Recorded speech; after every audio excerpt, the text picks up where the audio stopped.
Here I have BYD, and let me show you how to use split screen feature on this car.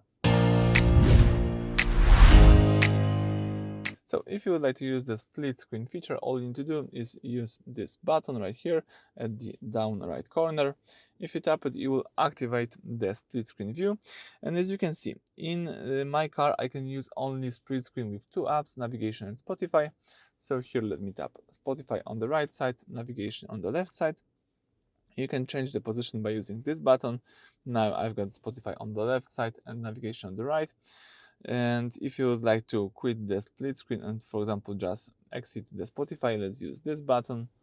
And if you have more apps, you can choose more apps. If you would like to just go back to the normal view, you can, for example, drag the screen right here, or you can use this button to quit or to